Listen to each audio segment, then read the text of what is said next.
Quelqu'un?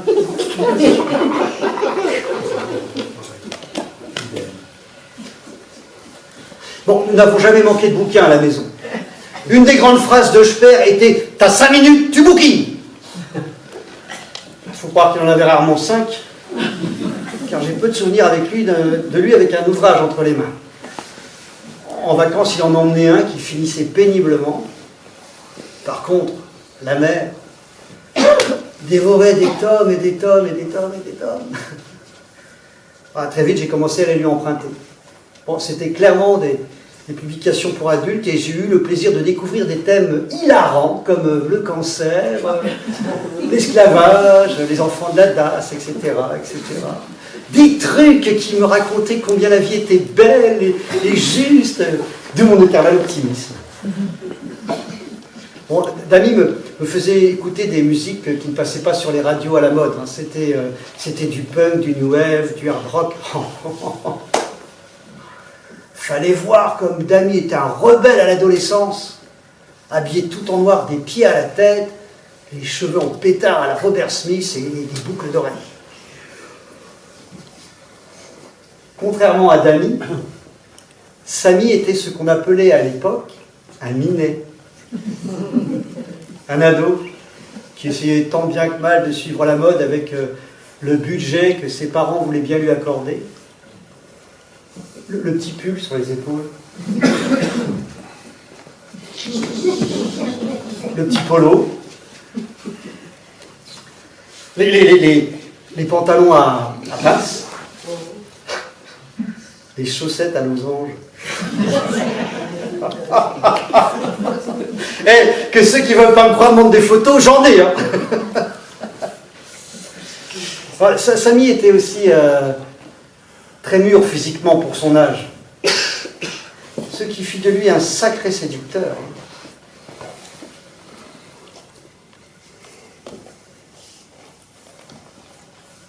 Mais il est des souvenirs qu'il faut savoir taire.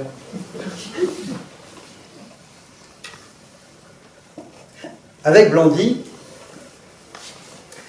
nos 7 années d'écart nous ont fait par la force des choses partager beaucoup moins de jeux et autres complicités fraternelles. Je suis parti de chez les parents à la majorité, elle avait donc 11 ans. Cependant, je m'occupais bien d'elle. Le jour de sa naissance, Speer avait déclaré aux grands-parents, au téléphone aux grands-parents, en père et maman Nénette qui nous gardaient, qu'elle me ressemblait. En m'endormant, je m'imaginais avec des couettes pour essayer de visualiser Blandy. Bon, j'avais que 7 ans. Hein. D'ailleurs, le jour où la mère avait dû faire une échographie, elle m'avait expliqué la chose en me disant qu'on allait voir bébé Blandy à la télé.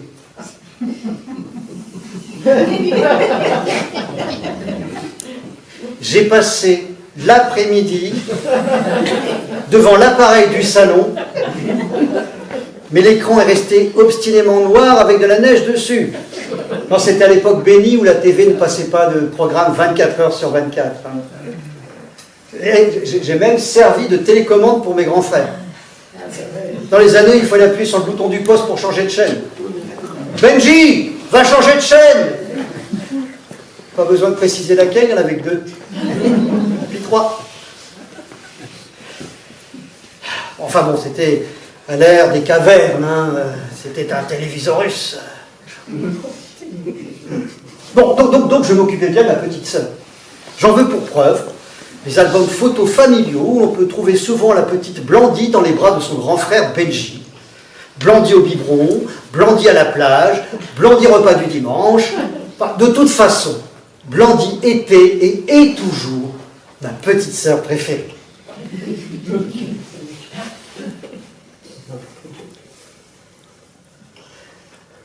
Pour changer ses couches de merde, c'était Samy le téméraire.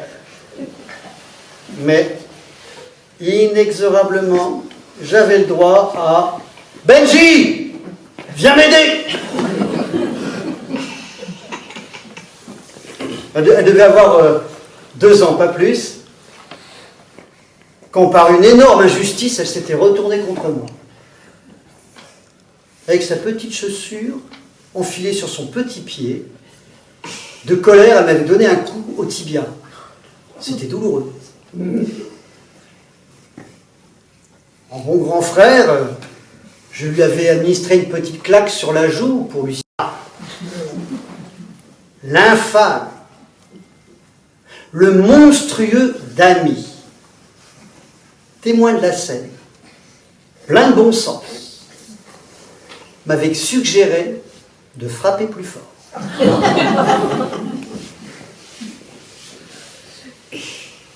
L'ordre venant d'en haut, je m'exécutais. Blandy, à son tour, fit la découverte de la souffrance physique. Comme dirait ce fourbe de Samy, c'était pour son bien. Non, il m'en coûtait de lui faire son bien, puisque je pense que ça doit être la seule fois où je veux lever la main sur ma préférée.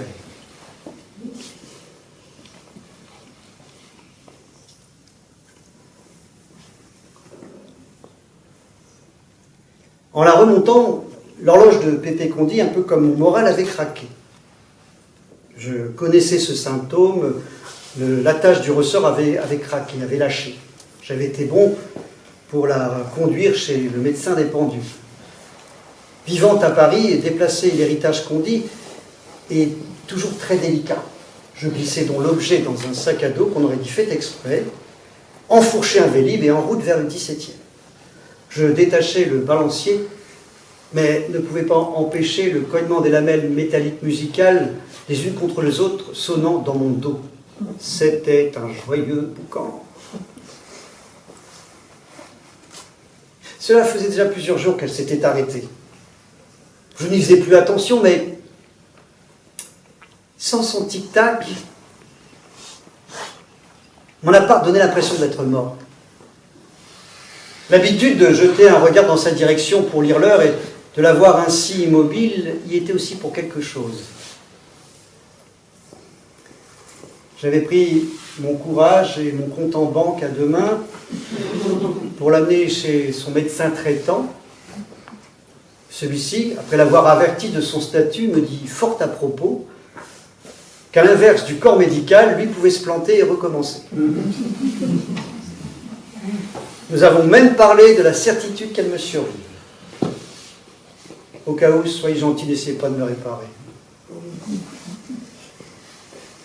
Après avoir passé un appel téléphonique au professionnel pour m'assurer qu'il n'était toujours pas à la retraite, je pénétrais dans l'antre enfumé par les cigarios du spécialiste de l'engrenage.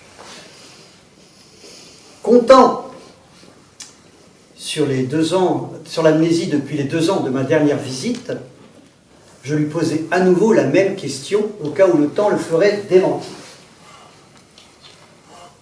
L'époque de l'horloge.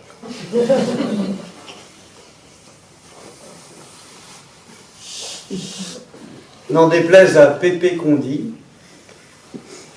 invariablement, il me répond qu'elle est de 1930.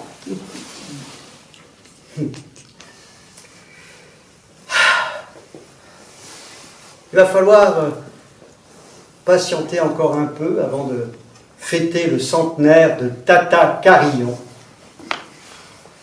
aux notes qui disent leur goût.